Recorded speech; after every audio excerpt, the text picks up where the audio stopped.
All right, good morning and welcome back to the Football Tribe UG channel. Robert Kesakos is your usual suspect. Welcome back to it and another live broadcast on your favorite football updates channel.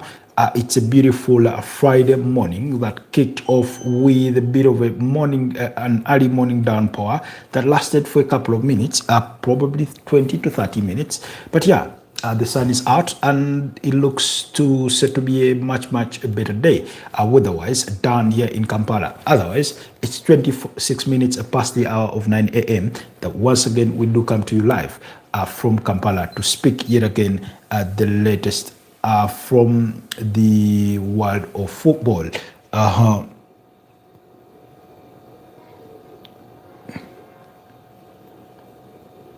Okay, sorry, I was reading a notification from YouTube about, auto dubbing is now enabled on the channel. So for those of you that want to get us in different languages, depending on what YouTube can offer, go ahead and knock yourself out. Yet I'm not very privy to what the semantics are on how it works, but I'm thinking and hoping that it can translate things to Spanish, maybe to Mandarin, to Hindi and Japanese, maybe Korean and any other popular languages that there is out there. If it can translate to Swahili, then I'm sure my friends from Tanzania, Kenya, will be able to enjoy this. Otherwise, I hope you guys are doing well in as far as your morning is concerned. It was a beautiful night of football from the UEFA Europa League. Some winners, some losers, as is bound to be the case. Joan Felipe Mateta missing a penalty on the evening, but that all notwithstanding, I think they had a wonderful performance. So we will be looking at quickly at what the results were from the UEFA Europa League and how Crystal Palace performed in the UEFA Conference League as well. Then we will look at what's to come in terms of Friday night football, but then also in the grand scheme of things, we'll be reviewing what will be coming on match day 11 of the Premier League. Our focus will be on those games that will be coming your way, particularly on Saturday. And we know that Manchester United are in the early kickoff against Tottenham Hotspur, then Chelsea in the late kickoff playing at home against Wolverhampton Wanderers. And in between there, Arsenal, the table leaders, will be in action. So we'll be reviewing all that in today morning's broadcast. And then if God affords us the life and the ability, then we'll be back later in the night / the early evening at around 9 p.m. to then preview what will be coming our way on Super Sunday. Then also we'll be bringing you what to expect from elsewhere in Europe, what fixtures are there, what's key, what you shouldn't miss out on, and much more. But otherwise, I hope you are all good. I hope you are all good. Yesterday, for those of you that were part of us, we did bring some news. Of course, the return of Arsenal's Gabriel Jesus to full training, very positive news to that Arsenal camp that has been laden with a good number of injuries in as far as this season is concerned. And yeah, among that and among other things is what's to come in today's Baked Show. So, without wasting any further ado, let's get it all started with what transpired in the UEFA Europa League last evening. We may get a bit picky, but yeah, Aston Villa were 2-0 winners against Maccabi Tel Aviv. Ian Maatsen and Daniel Malen are there from the penalty spot in the second half. Those two goals were enough to see that Aston Villa return to winning ways in the UEFA Europa League, having lost to go-ahead Eagles on match day 3 of the UEFA Europa League. As some of you may recall that action, go-ahead Eagles themselves going ahead to lose against Salzburg by 2-0 on the evening, while FC Basel beat up against FCSB by 3-1. Dinamo Zagreb lost to Celta Vigo by 3-0, and then FC Porto and Utrecht, those ones shared the spoils in a 1-1 draw. Crvena Zvezda beat up against Lille by 0-0. That was a penalty. Panathinaikos beat up against Malmo by 0-0, while Nice and Freiburg also, that game ended in a 3-1 victory for Freiburg. Nottingham Forest against Sturm Graz, that one ended in a barren draw, while just as much as had been the case between Bologna and Brann. Ferencváros beat up against Ludogorets by 3-1, while Young Boys lost to PAOK FC by 4-0. Rangers lost to AC Roma by 2-0, while Royal Betis beat up against Olympic Lyon by 2-0. So Lorenzo Pellegrini among the goal scorers there, and Saul for AC Roma, while on the side of Real Betis, their goals came from Anthony and Ezazouri. Those were the goal scorers for Manuel Pellegrini's side. And then Braga lost to Genk by 4-3, while VfB Stuttgart beat up against Feyenoord by 2-0. Fenerbahce and Victoria Pilsen, that game ended in a goalless draw. Then in the UEFA Conference League, quickly we will pick out one key game where Crystal Palace beat up against AZ Alkmaar by 3-1. Ismail Sarr with a brace on the night, as well as Rakowski, while Joan Felipe Mateta, like I told you in the preamble, missed a penalty in that game. Midtjylland did score what turned out to be the mere consolation for the visiting side in AZ Alkmaar, as Crystal Palace equally returned to winning ways in the UEFA Conference League, having lost on their previous outing against Larnaca by 1-0. So that's what did transpire in as far as that European phase of the competition is concerned. Now, what's to come in store for you on Friday Night Football that you shouldn't miss out? Elche at 11 p.m. will be at home against Real Sociedad. Real Sociedad seem to have found their footing in recent couple of games. Then in the German Bundesliga, Werder Bremen will be up against Wolfsburg, while Pisa in the Italian Serie A will be at home against Cremonese. Those two games kicking off at 10:30 and 10:45 respectively, while in the French League One, Paris FC will be up against Stade Rennes, so do not miss out on that action. In the English Championship, then you'll have Watford up against Bristol City, so do not miss out on that action. While in the Dutch Eredivisie, FC Twente will be up against Telstar. So that's what to come. Then quickly back to the Premier League. Like I said, we do enter match day 11, and there's plenty for us to come. Now, here is the run of fixtures before we dive deep into each and every one bit that we want to discuss this beautiful morning. Like I said, the early kickoff at 3:30 p.m. East African time. Tottenham Hotspur will be up against Manchester United at the Tottenham Hotspur Stadium, while Everton at the Hill-Dixon Stadium will welcome Fulham. West Ham United will be up against Burnley. Arsenal will play Everton and West Ham. Those games will come at 6 p.m. East African time, while Sunderland up against Burnley at 8:30 p.m. Chelsea at 11 p.m. up against Wolverhampton Wanderers. And on Super Sunday, Aston Villa will be in action at 5 p.m. against Bournemouth, as will be Brentford against Newcastle. Crystal Palace will welcome Brighton and Hove Albion, while Leeds will travel to Nottingham Forest. And eventually, in the last game of match day 11 of the Premier League, to see to wave us goodbye into the international break for November will be Manchester City up against Liverpool. So big action coming your way. But like I said, for now, we will be looking predominantly at the fixtures that will be coming your way on Saturday. If time does allow us, of course, we won't hesitate to take our dip of the hand into what will also come into a Sunday in terms of analyzing, previewing, giving you what's the latest news from those respective camps. What are the injury concerns do they have ahead of that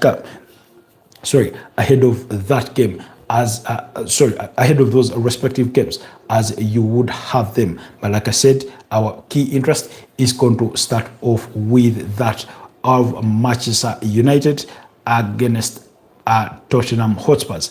We know that Manchester United have been in incredible form in recent games in as far as the Premier League is concerned.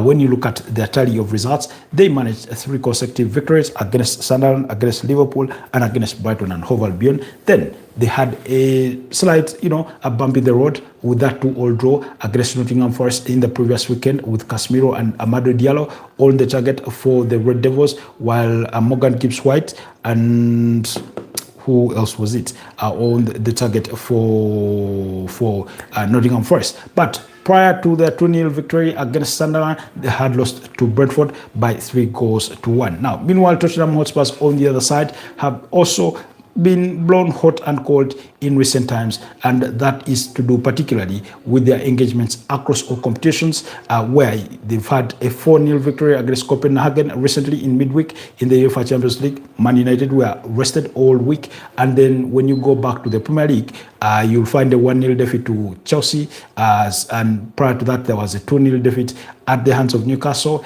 in the EFL Cup. That was the fourth round, and then you'll find a 3-0 victory against Everton, and then a goalless draw against Monaco in as far as the UEFA Champions League is concerned. But particularly when you look at their results in the Premier League in the last 5 games, as far as those last 5 games are concerned, you'll find at least you'll find 2 defeats, 2 victories, and one draw. That one all draw coming up against Wolverhampton Wanderers. The victories coming up against Leeds United and Everton, while the losses came to against Aston Villa and Chelsea. So they are capable of keeping a clean sheet. They are capable of scoring. They look dangerous in set pieces. Some Tottenham fans have been concerned with their lack of entertainment in the kind of football, in the caliber of football that they do play. But when you're a team in transition, I mean Tottenham are in a team in transitioning from what Ange Postecoglou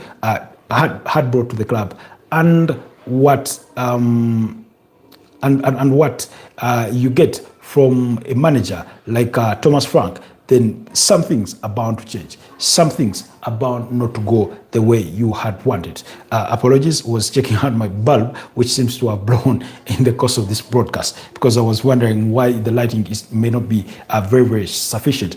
Otherwise, I hope I'm not missing out on any messages streaming through, as YouTube is capable of filtering things out, but I hope that's not the case. Anyways, so Tottenham Hotspurs are that kind of team, they're capable of keeping a clean sheet. Yes, to a certain constituency of their fans think that Thomas Frank is too negative. In other words, because he tends to play with a double conservative pivot, which they think they do not always need. And I think if there's any relief that they may have needed, was that 4-0 victory against Copenhagen, in which Mickey van de Ven scored a stunning, beautiful goal, a solo goal, running from the edge of his 18 yards box to go ahead and score on the other side. But also they could have scored as many as 6. Richarlison missed a penalty. Prior to that, he had hit the crossbar with a beautiful header, so it could have ended much better than it did, especially when you also take into consideration that they had been reduced to 10 men following the red card to Brennan Johnson. Now, that red card will not stand whatsoever in as far as their Premier League contest against Manchester United will be concerned. So there will be a full-blown squad of a team that you should expect. Of course, injuries notwithstanding, because I think Tottenham Hotspur is one of those teams that has had it that bad with injuries, or in as far as injuries are concerned, particularly this season. At some point, I think they missed so many players, and that still continues to be the case with the likes of James Maddison, Dejan Kulusevski, Radley Dragson, Kota Taiki, Yildiz Bissouma, Dominic Solanke, Lucas Bagville. This one had suffered that head injury in that 1-0 victory. 1-0 loss against Chelsea, but I think he should be back. Ben Davies struggles with the hamstring, Achai Gray with the calf injury, Jed Spence with the knock, and Muhammad Kudus with the knock. But my expectation is that those two should be back in time to take on Manchester United. Like I've told you, their last league outing was a defeat. For Manchester United, their last outing was a draw. Both sides looking to return back to winning ways. We're talking about a Tottenham Hotspur side that managed to beat up against Manchester United side home and away last season by 1-0 and by 3-0 at Old Trafford. So really, this game is going to be very, very interesting. However, there are some differences in terms of structure, in terms of setup, in regards to the way Manchester United applied themselves last season compared to how they are applying themselves this season. The system is still the same, but the effectiveness of those players within that very system is improving game in, game out. It's not ideal to say that everything is done and dusted in terms of everything clicking entirely, but at least there are positive signs. There are positive signs that things are going to turn for the better, especially when you take into account those 3 consecutive victories that they did have prior to their blip against Nottingham Forest. That's for Manchester United. And then when you want things back to the season before last, that was the 2023-2024 campaign, you'll find a 2-0 victory at home for Tottenham Hotspur and a 2-2 draw against Man United, and then further back again another 2-2 draw between these two sides. Now, before I get in all with my predictions, let's what would we expect if we are the managers to take these two teams into that action? If you're Thomas Frank, how do you set up? Do you again choose to be very, very conservative in the way you set up, or do you choose to be explorative? I think given how Man United set up with a single pivot, usually of Casemiro, or if in absence, you get Manuel Ugarte alongside Bruno Fernandes, I'd say go for a single pivot, be very adventurous as Man United are, just be good with the counter press, because the way Man United are set up in that system is once they go into the offense, one of the 3 centre backs last against Brighton and Hove Albion, that player was Luke Shaw, who dashes into midfield to sort of help Casemiro in terms of either keeping that ball or trying to win it back as early as possible. And then you have your Bruno Fernandes adventuring further forward. So if you're at Tottenham Hotspur, you're looking for measures to counter that, because it was very, very effective against Brighton and Hove Albion. So what kind of team do you expect the Tottenham Hotspur to set up? Of course, I wouldn't expect nothing less than to see Guillermo Vicario in goal, maybe Pedro Porro at a left back, Christian Romero and Mickey van de Ven in that centre back pairing. Then at left back, Jody Spence, and then in that midfield, I'd go with Joao Paulinho. I'd go with Pape Matza. I'd go with Muhammad Kudus, with Brennan Johnson, Xavi Simons behind the striker, and Rando Kolo Muani. That's how I would set up if I were Tottenham Hotspur, if I was Thomas Frank. But since I'm not him, we'll wait and see what kind of team that he will be putting out there. On the side of Manchester United, I do not expect anything to change whatsoever. I still expect to see Sene Lomans in goal. I do expect Matas De Ligt, Lenny Yoro and Luke Shaw in that back 3. I do expect Amadou Diallo as a wing back. I do expect to see Diego Dalot as the other wing back. I do expect Casemiro alongside Bruno Fernandes, Matas Cunha, Brandon Mbeumo, and Benjamin Sesko. It's an away game. Do they play with caution? I do not think they need it. When you're the kind of team that is trying to get things right, that is trying to get momentum, I see no justification for Man United to play with caution. Yes, they are against a very difficult team. If you get exposed, they can punish you. They can get you on the counter-attack. They can be very pacey through Muhammad Kudus. If they can be very pacey with Pepe Matza running out of that midfield to venture ahead. Joao Paulinho is not afraid to venture ahead. He scored already a couple of goals this season, including in the UEFA Champions League against Copenhagen. So very, very adventurous. We've seen Mick van de Ven is not afraid to go up front. They are very, very dangerous in the air when it comes to set piece play, because Thomas Frank really, really gives a great attention of detail to that. And we know that United are very, very vulnerable to conceding in set plays. In any case, you remember it wasn't necessarily a set piece, but you remember how Amadou Diallo fell short against Morgan Gibbs-White to beat him on that cross to head home for the equalizer for Nottingham Forest early into the second half last weekend. So, and then the midfield contest, like I said, Joao Paulinho for me would win it on any day. I think by their Premier League standards, I think Joao Paulinho is a better holding midfielder than Casemiro. I'm not talking about overall, I'm talking about by their Premier League standards. Then Pape Matza, I like his energy, I like his athleticism, I like with his very small body, how he is not afraid of physical challenges.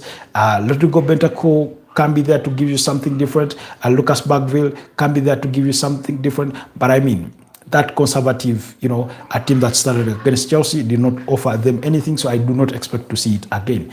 Nonetheless, I think on the other side, they will be wary of the height of Benjamin Sesko, because once you cross that ball in, and that's something we were talking about last weekend, that United need to start playing to the advantage of the height that they have in Benjamin Sesko, especially when it comes to their wing play and floating in maybe crosses, when it comes to set pieces and that kind of thing. They need to explore that, because he's a very, very capable, towering, a striker when it comes to heading the ball home. And then of course, the Tottenham Hotspurs will be wary of Matthias Cunha and Brian Mbeumo. Brian Mbeumo, one of the standout players so far for Man United this campaign. And also, in contrast, on the other side, like I said, João Paulinho, Pape Matsa, Mohamed Kudus will be some of the players that United get to worry about in as far as that fixture is concerned. Usually, early kickoffs can tend to be very complicated for either side, and very troubling oftentimes for the big teams. Today we are talking about the top 6 coming in the early kickoff. That's why I'm going for a 1-1 draw in this one.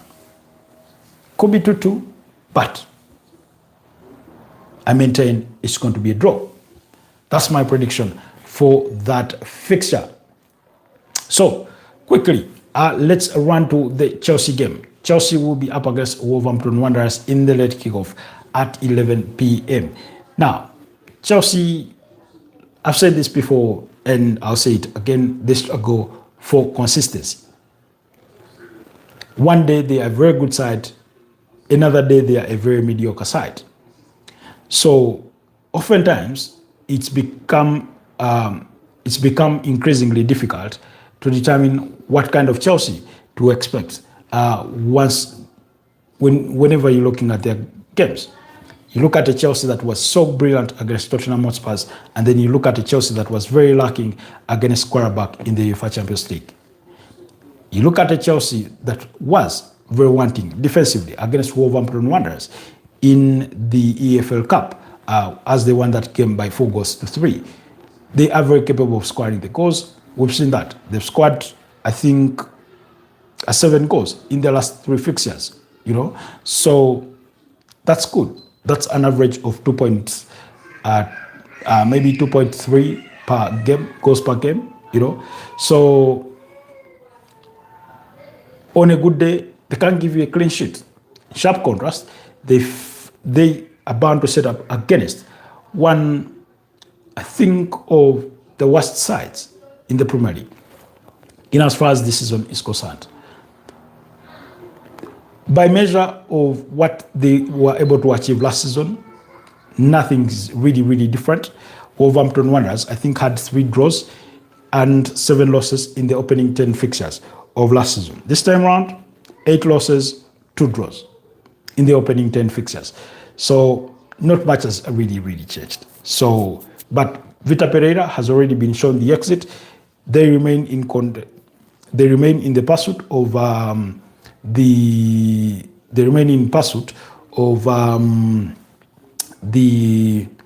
Middlesbrough manager Edwards. That's who they are trying to pursue. They are hoping that they can find a middle ground for compensation to get Rob Edwards to take on the Worms at Wolverhampton Wanderers.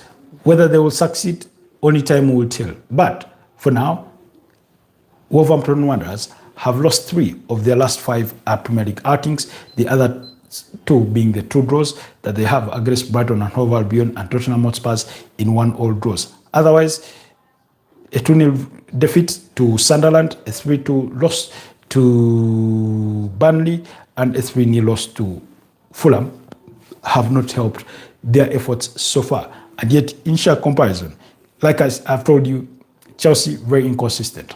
A loss to Brighton, a victory against Liverpool, a victory against Nottingham Forest, a loss to Sunderland, a victory against Tottenham Hotspurs. Now, when you look at all those games on paper, if you're capable of beating up against Liverpool, if you're capable of beating up against Nottingham Forest and Tottenham Hotspurs, what makes you lose against Sunderland and Brighton? And I'm not saying they should be winning all games, or that they can't get beat, or they shouldn't be getting beat.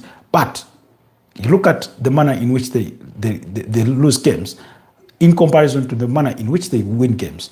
And you can see that the only question they suffer with is the consistency of performances. That's all they suffer from. If they can be consistent with their performances, then they can give you a very, very great game. In terms of the tie between these two sides, Wolverhampton Wanderers tend to be a bit dodgy when they come up against Chelsea. Because when you look at the last 5 Premier League meetings between the two sides, there have not been any draws. There have been 2 victories for Wolverhampton Wanderers. There have been 3 victories for Chelsea, including Chelsea beating them home and away last season by 3-1 and 6-2 in away to Molineux. And then when you wind things further back to the season before last, you'll find a 4-2. It's actually 3 victories for Wolverhampton Wanderers and 2 victories for Chelsea. So when you wind things back from last season, but one, you'll find a 4-2 victory for Wolverhampton Wanderers against Chelsea. I think that's when you had, in that game, was it a masterclass by Matas Cunha in that game? Very, very beautiful, he scored a hat-trick in that game, and then and Disasi were Disasi's own goal. Those were the goals being scored. So now Wolves do not have the threat of Matas Cunha, and they continue to struggle. Then you will find a 2-1 victory for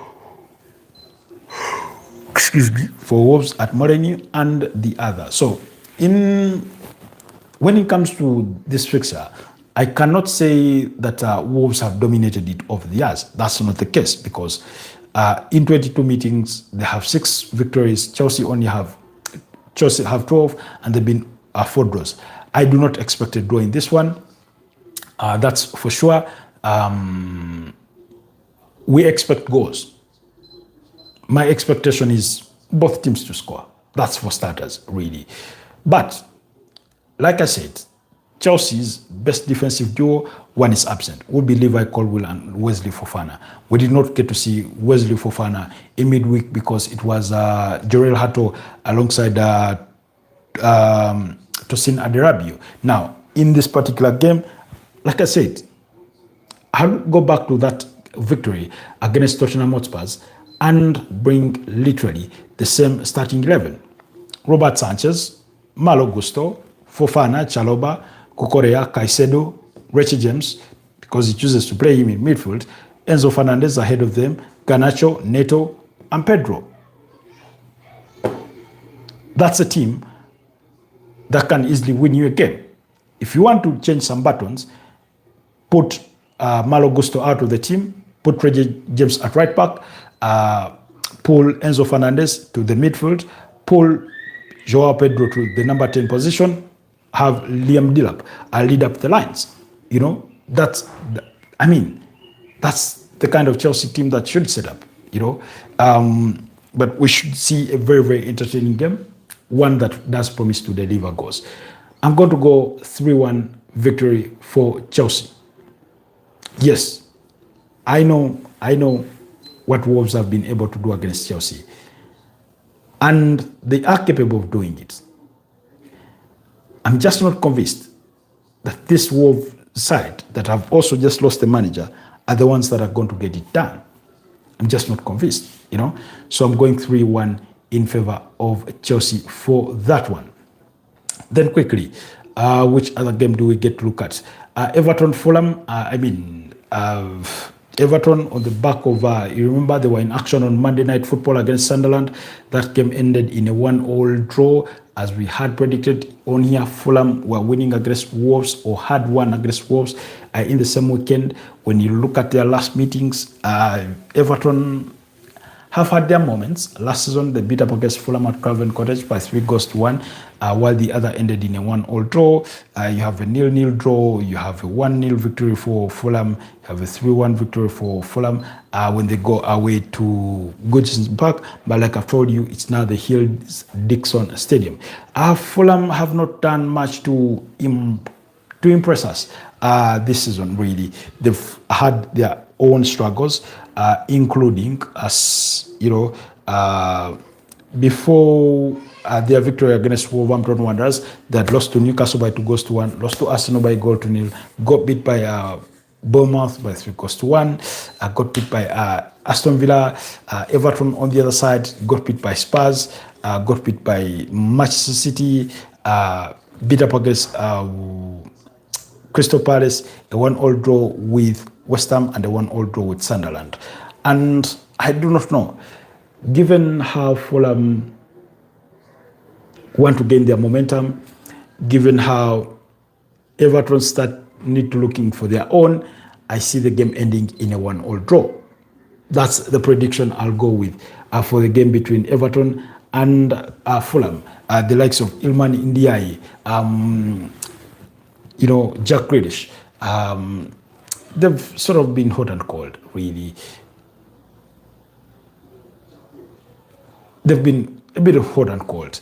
Sasa Lukic on the other side, Alex Iwobi, Raul Jimenez, they need to inspire Fulham more to more victories. And then West Ham Burnley, I mean, you just returned from a beautiful, beautiful, sort of miraculous, if I must use those words, for a miraculous victory for West Ham against Newcastle, Now, as poor as West Ham have been, and they still are, because that one victory does not suddenly make them, prime. Again, it does not, none whatsoever. We've seen it before. We saw their victory against Nottingham Forest, and then they went on to, lose games. But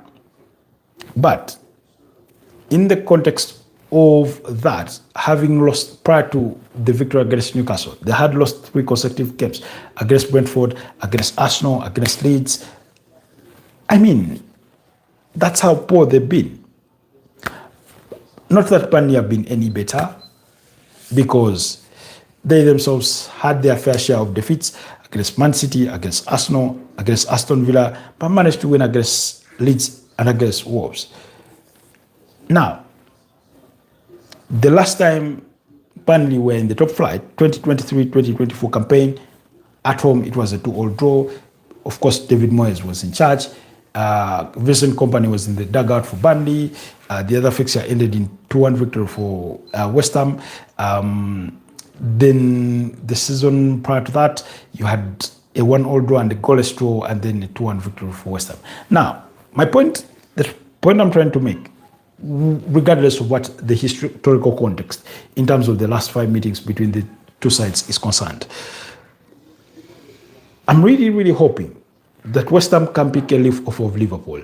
That once got that 2-0 victory against Aston Villa last weekend, when they went in the UEFA Champions League, they simply improved on that performance against Real Madrid and got a 1-0 victory. Now, you could undermine the 1-0 victory for the loss, for it being a low-scoring game if you did not watch the game. But if you watch the game, you'll appreciate that it was Thibaut Courtois that limited the damage that Liverpool were bound to cause Real Madrid, So, can West Ham use the victory against Newcastle to be their inspiration to beat up against Burnley? I think they are capable of that. I think Burnley will play a more open game than they did against Arsenal in their last Premier League outing, which they lost by 2-0. I do not know. I've trusted West Ham before and they've disappointed me. I do not think it's unique to me. I believe that does extend to their own fans, supporters and things like that. But I'm going to be encouraged and I go for a 2-1 victory for West Ham.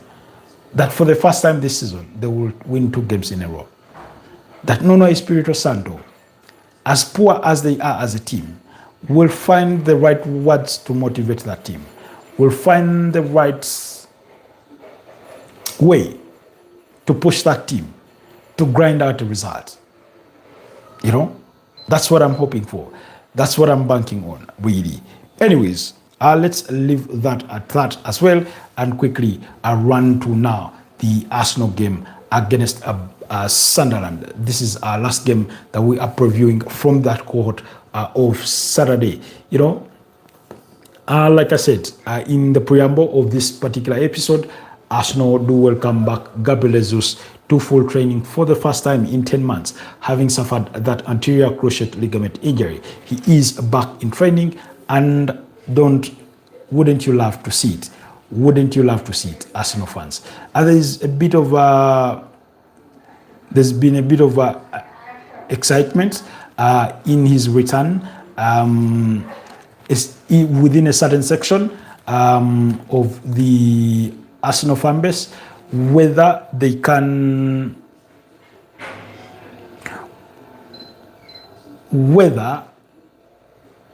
that excitement will be really worth it in the long run remains to be seen.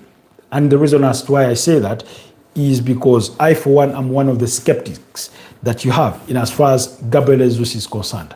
Not in his footballing abilities, not in his finishing, which sort of blows hot and cold, but in his ability to stay fit over a course of a season.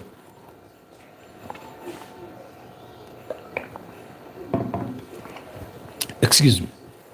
So I'm one of those people who, time and again, I've seen Gabriel Jesus do it all or go through it all, whichever way you want to look at it, whichever way you want to slice it.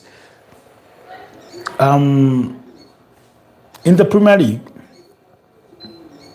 ever since his debut campaign in the Premier League for Arsenal, that was 2022-2023, where I think he played 26 games for them, scored 11 goals and provided 6 assists.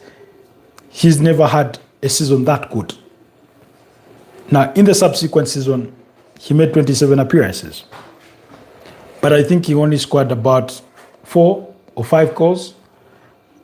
And it was not good enough. Last season, made about 17 appearances, scored only 3 goals. Not good enough.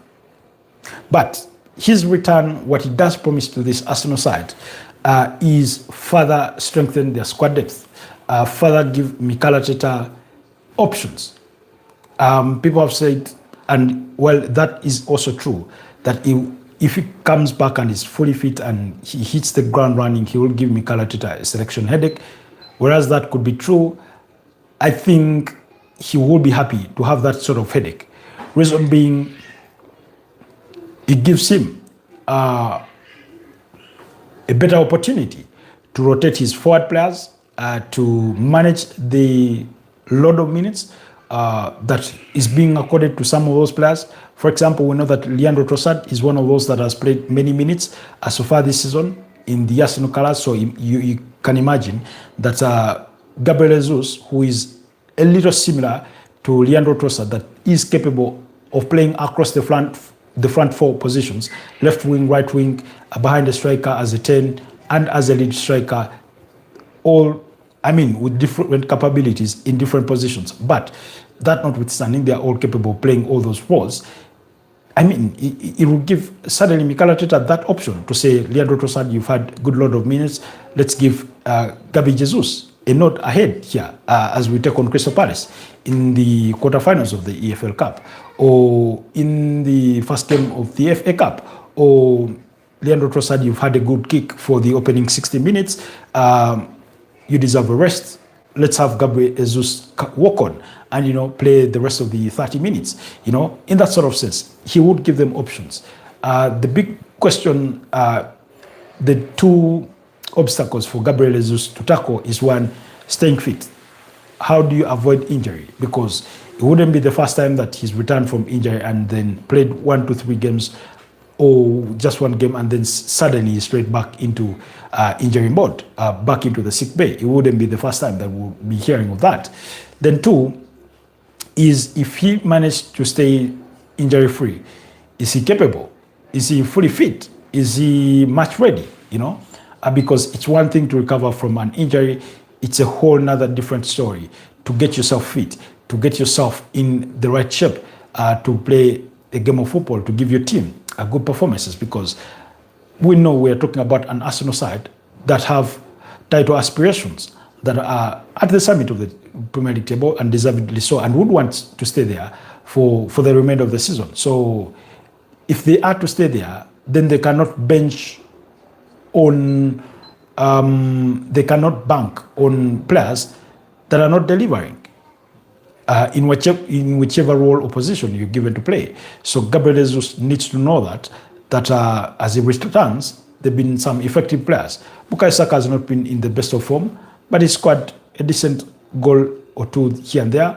Noni Madueke yet to provide an assist, yet to score a goal, but he showed he's capable. He showed the kind of pace he brings to that Arsenal side, the kind of threat that he creates within that Arsenal side. So is Gabriel Jesus able to come on board and deliver and give Arsenal even better than what those two have given in terms of being the threat? We know that Gabriel Jesus is very, very good with his counter press in the presence of Victor Gyökeres.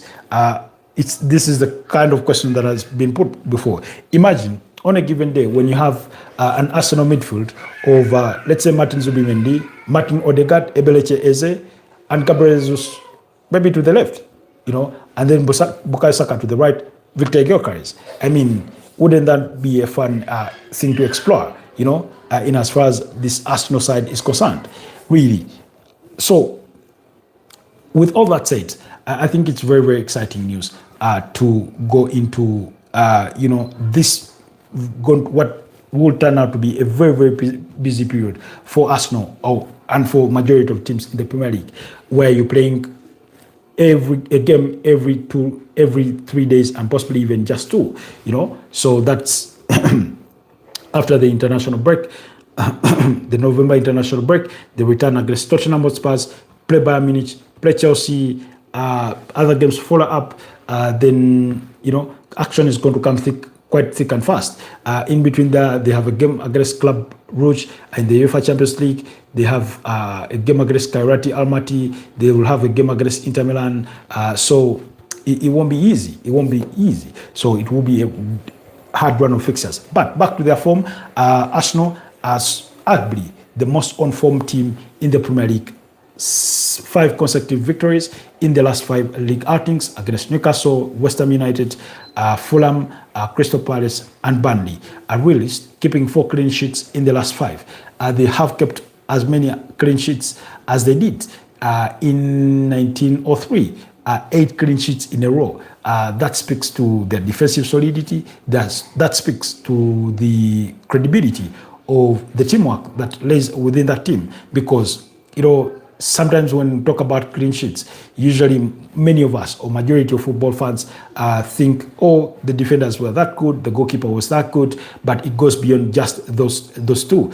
Those are the primary positions in terms of the back four, in terms of the goalkeeper, but we cannot underestimate what the midfield and the forward players contribute to that. It begins with the counter press in trying to win the ball back. It boils down to midfield, winning the ball back and the ball distribution, or eliminating or neutralizing the potential threat that would get to the defense. And once those two layers are penetrated, then the defense have done their job as well when called to action. I remember in midweek against Slavia Praha when Arsenal conceded or thought they had conceded a penalty against Slavia Praha before it was overturned by VAR. There was a sigh of disappointment amongst Arsenal fans that they were bound to concede, and eventually the penalty gets overturned and they see out that victory by 3-0. Goals from Bukayo Saka from the penalty spot and Mikel Merino. Well, let's talk about Mikel Merino for a bit there. For a guy that is a midfielder, and I did watch somebody ask that which scout went out there and scouted Mikel Merino as a holding midfielder, as a number 6. We know he's capable of playing as a 6 and as an 8, but predominantly as an 8. That's what we know of him. But also, during the course of this week, I was on a forum, I think with Arsenal Bex on TikTok, and we're debating this Mikel Merino, thing, because somebody was of the opinion, and not particularly that forum, in a different forum, somebody was of the opinion that Mikel Merino is better a forward player in an Arsenal jersey than he is as a midfielder. And I couldn't agree more, because I remember last season he did struggle, gelling in that team. Of course, as soon as he walked in training, suffered that shoulder injury, kept him out for a couple of weeks, came on, were unsure what he's really, really good at for as long as he played in midfield.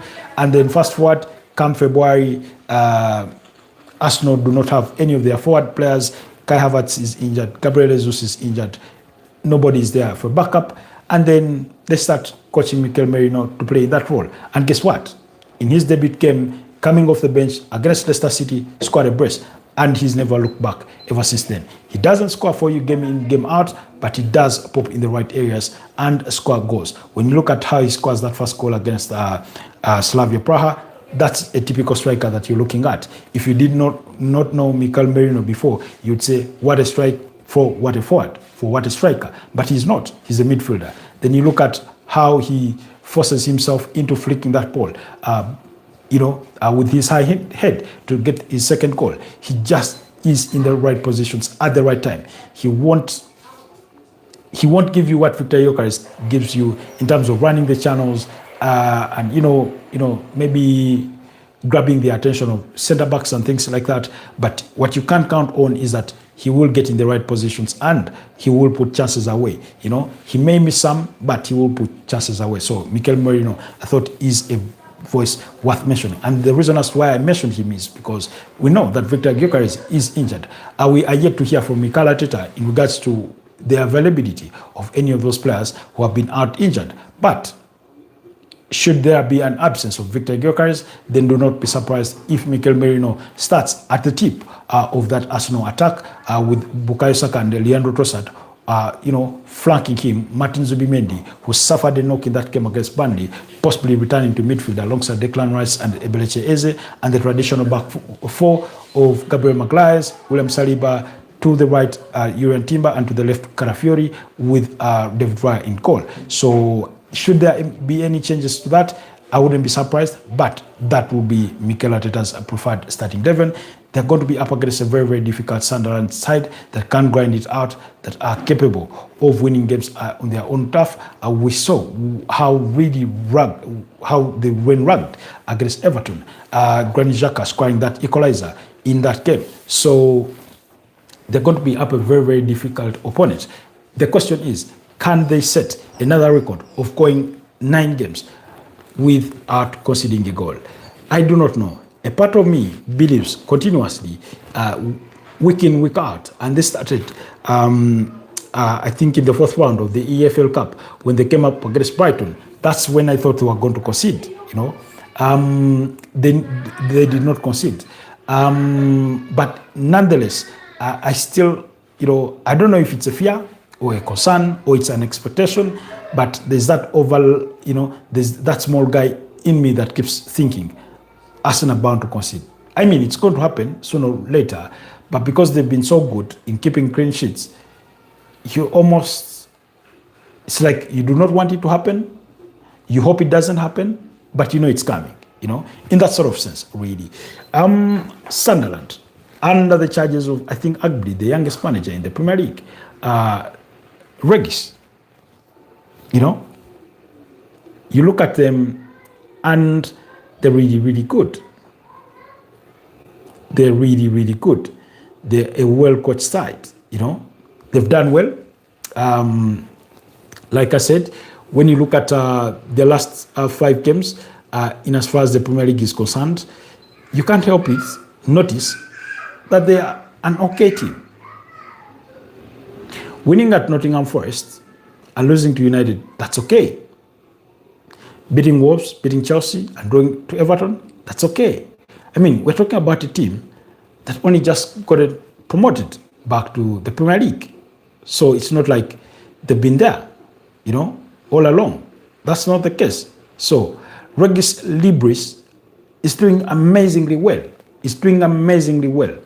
And they play with the back 5. Of course, back 5 is what usually transforms into a back 3 and wing backs, and then a double pivot of Sadiki and Granit Xhaka, who is the captain, and then Isido in front, Bertrand Traore and Leafy as some of the key starters in as far as that team is concerned. Then you have Hume and Mandava, you have Ballard, Mukele, and with Rofes, the goalkeeper. Now, I do not think Arsenal's approach to this game will change. First of all, there's something that Arsenal have been trying to do, or I've noticed them do, is that in the first 30 minutes is often about neutralizing every threat that may come their way. They may struggle to grow into a game. At least they will give you that feeling, but they will just not be conceding chances. Sunderland are equally good in set pieces. They're a big threat. They can shoot from distance, particularly their captain, Granit Xhaka. He knows a thing or two about Mikel Arteta and how he likes to set up and how he's obsessed with details. He was speaking longly about him. He spoke about when he first arrived, and you remember calling them to the boardroom. Chairs were all over the place, and he called every staff member, told them, look at this room. See what you're seeing here? The chaos in here? That's what the outside world is seeing you in you guys. Chaos all over the place. So apparently everybody picked up a chair and put it in its right place. And he said, every day from now on, that's how I want you to live your life. That's how I want you to lead your Arsenal life. Be organized. Be intentional on doing the right things, putting the right things in place. Then he goes on to talk about how he helped them, with their preparation for the game, how you prepare for the game, how you do the post, recovery, how you train, how you show responsibility, and all the minor details that come with being a professional player. And I think multiple players have talked this about Mikel Arteta, and particularly maybe that's why he gets lots of praise as being one of the best managers there is. Some people have gone ahead to put him in the top 10, although I believe that's an even bigger debate. I do not think he's right there. I think, arguably, the only thing that is keeping him from being within that cohort is his lack of silverware, or his limited silverware, because an FA Cup and 2 community shields really do not warrant you being in the cohort of the top 10 managers that there is. Suddenly in world football at the moment, not really. But every time you listen to players speak about Mikel Arteta, new players, old players, you will hear one common thing. He changed the way they look at football. He's changed the way they play football. Declan Rice said the same thing. Granit Xhaka said the same thing. David Luiz said something similar. And so many other people have said those kinds of things. Pep Guardiola knows a thing or two about that and how he looks at the game. So can he orchestrate a victory against Libris Regis? Can he do that? I think he's capable of that. It's going to be a difficult game. A part of me thinks they could concede in this one. Like I said, I do not know if it's a fear or an expectation or a hope, but I'd rather they keep another clean sheet. There's that record for Chelsea to pursue. The record that Chelsea set in the 2004-2005 Premier League season, which was Jose Mourinho's debut campaign. Chelsea conceded only 15 goals across that campaign. And I think it grew on teams that it was going to increasingly be difficult for teams to score against them, really. That's how difficult, that's how hard it was, That's like, just imagine 22 clean sheets. That's how good they were, 22 actually? I don't know. But they only conceded 15 goals. They scored 72 goals, had a goal difference of 57, 29 victories, 8 draws, and only one loss. Only one loss. I don't even know against what team they lost to, but it was only one loss, in that campaign. Arsenal finished second with 83 points. That's, 12 points behind the eventual champions. Man United finished third. And then the subsequent season, 2005-2006, they still won the title again. In that season, Bolton Wanderers finished 6th, Liverpool finished 5th, Everton finished 4th. They qualified for Europe. Middlesbrough was 7th, Manchester City were 8th, Tottenham 9th, Aston Villa 10th, Charlton Athletic finished 11th, Birmingham City finished 12th, Fulham 13th, Newcastle, Blackburn Rovers, Portsmouth, West Bromwich Albion, Crystal Palace got relegated, Norwich City and Southampton, those got relegated, But they are trying to pursue that record. I do not think it's the primary objective for them other than win the title, but they'll have it at the back of their mind. Now, the season subsequent to that, which was the 2005-2006 season, they conceded 7 goals more than they had conceded in the previous campaign. Still managed 29 victories, 4 draws and 5 losses. So you can see they lost more games in that campaign, but they still won the title with 91 points. Man United came 2nd, Liverpool came 3rd, Arsenal came 4th. Arsenal fell off. Really, really bad. They fell off. That's a season in which Arsenal reached the finals of the UEFA Champions League and lost to Barcelona by 2-1. But still, Blackburn Rovers were 6th on the table. Wigan Athletic finished 10th, So I think, really, Sunderland, West Bromwich Albion, Birmingham City got relegated. Portsmouth was still in the league.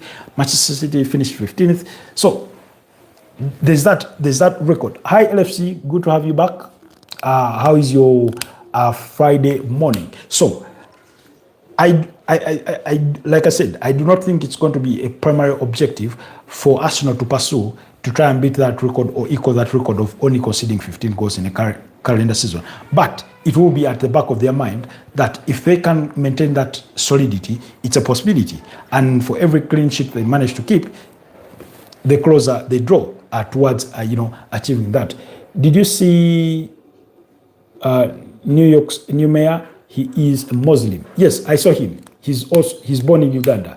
Yes, he was born in Uganda in a hospital called Nsambia Hospital. That's where I was also born. So it's a traditional Christian-led hospital. Very one of the oldest that there is in as far as Ugandan healthcare system is concerned. So yeah, he grew up in the suburbs of Buziga. Buziga is one of those posh or rich neighborhoods within the Kampala metropolitan area. Neighbors places like Gaba, Bunga. That's where he grew up. So I do not know much about him beyond what is being said in the media, but he worked also in the media. He used to work for Nation Media Group. At the time, he was writing for the Daily Monitor. So I've got to learn about all those things in the wake of his victory. I don't know. Maybe the demographics say otherwise within the context of New York, but I do not think his religion should be a factor in that particular case. But they're Americans, certain things matter to them in that sort of sense. But yeah. So, what do you expect coming into this weekend against Manchester City, LFC? Give me your thoughts and your opinions on that. What are your expectations? What's to come? Anything exciting for you? Are you really looking forward to it? So. Anyways, back to conclude on the Arsenal conversation. So, we know where the threat is going to come from. But once again, there's a way, as much as Arsenal have been winning, in certain games, there's a way they've looked like, they look confident that a goal will eventually come, but you live under a certain sort of fear, wondering when and how it will come. Sometimes they played in that manner. LFC says, I think Man City will demolish Liverpool. Wow. Those are very heavy words to say demolish, especially when we're talking about the Liverpool side, who have recovered, really, winning against Aston Villa and against Liverpool without conceding, and one performance being an improvement on the other. Because particularly I thought, even though they only scored 1 goal, they that performance against Real Madrid was an improvement on how they had performed against Aston Villa. We're talking about a Manchester City side who are equally on very, very good form. Beat up against Bournemouth by 3-1 and beat up against Dortmund by 4-1. So both sides in very, very good form. I'll be giving you my thoughts in the broadcast that will come tonight when we'll get to preview the games on Super Sunday and also continue the conversation on Saturday morning. The evening broadcast will come at around 9 p.m. That means it will be around 6 p.m. No. Around 6 p.m. or 7 p.m. I think 6 p.m. UK time. So, but Man City demolishing Liverpool, I'm not convinced that we're going to see Manchester City beating up against Liverpool by 4-1 as had been the case in the 2021-2022 Premier League season when the two sides met. I think, that's not my expectation really. Anyways, we'll get to see that. So, for Arsenal, the big question is, can they keep a clean sheet? Once again, their 9th consecutive clean sheet. I do not know. I'm not convinced so. Sunderland have been so boggy, but it's not to say they've not lost games, like we've seen, they're equally capable of being at the losing end of games, although it doesn't happen as often as perhaps you'd want it to happen, But the mere fact that Man United found a way to beat them by 2-0, Wales keeping a clean sheet, is what also convinces me that Arsenal are capable of beating up against them. I'll go 2-1 Arsenal. I think they concede in this one, but still go ahead to win. This is at this point in season, in comparison to last season, they are 7 points better off than they were last season. So it's a huge positive. If they can carry on like that, of course, in comparison to the 2022-2023 campaign, I think they are a bit worse off by 2 points. But let's wait and see. But they have an opportunity to extend their point gap to 9 points against Manchester City, to 10 points against Liverpool, and they come up against a team that is fourth, and they are not fourth by accident. So I think Sunderland will be very solid.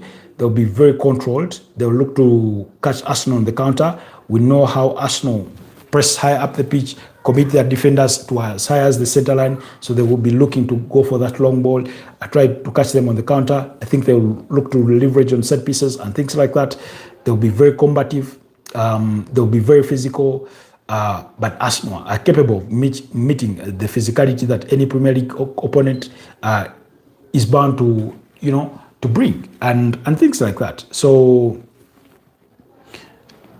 let's just wait and see how things will go down, But yeah, beautiful game of football we should expect.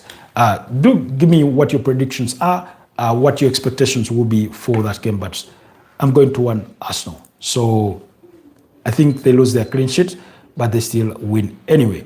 So that is it from me. And from your favorite football updates channel. Thank you so much, LFC, and every single one of you that is managed to tune into today's morning's podcast. Allow me wish you a wonderful rest of the day, and I'll see you guys next time. Stay blessed, and bye-bye for now. Have a wonderful weekend. Let's meet later in the evening and talk match day 11 for Super Sunday in as far as the Premier League is concerned. We will be focusing on that game between Manchester City and Liverpool, and what's more to come from the weekend. Bye-bye for now.